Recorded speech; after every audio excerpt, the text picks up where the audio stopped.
Malaysia's upcoming general election is shaping up to be a close fight between ruling party Barisan Nasional and the opposition alliance, led by former Prime Minister Mahathir Mohamad. Panellists at the Straits Times Global Outlook Forum say the Mahathir effect may turn the tide for the opposition. How do different people see the Mahathir administration? I hear a lot of people sort of 40 and above have, very mixed memories. But if they're a bit younger, of course, they were growing up in a context where the country is growing very, very quickly, all of these sorts of things. So it tends to be much more positive.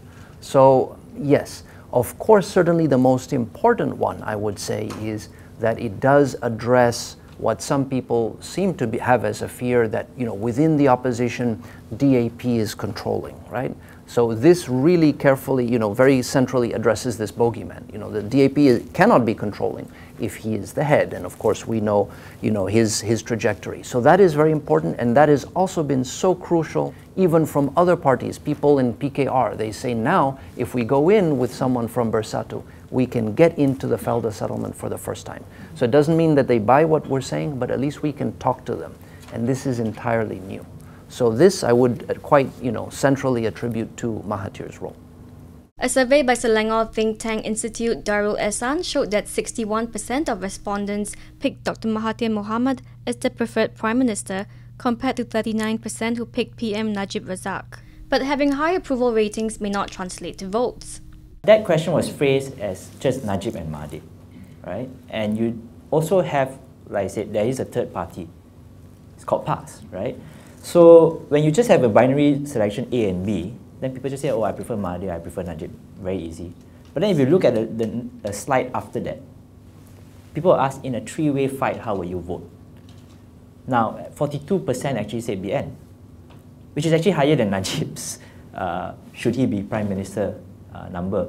And then Pakatan's number falls to about 41. And then you have a certain number for PAS. So when you say whether it will translate to votes, now the question isn't directly a vote question.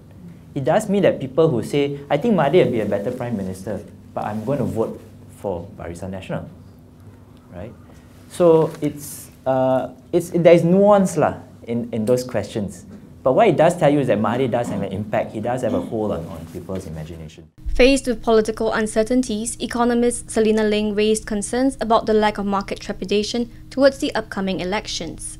They're hardly worried. In fact, they're so calm, it makes me worried. Okay? Because there is hardly any pre-election jitters. All right? So it either suggests that people are very, very complacent. They take it for granted that it's going to be business as usual. Nothing's going to happen. I don't know. Okay? So then the question is, of course this is not a baseline scenario. What if you get a surprise? Okay?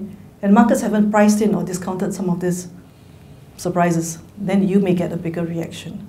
The event, attended by 200 people, was organised by the Straits Times in partnership with OCBC Premier Banking, and is the first of two panel discussions in the run-up to the Straits Times Global Outlook Forum held in November.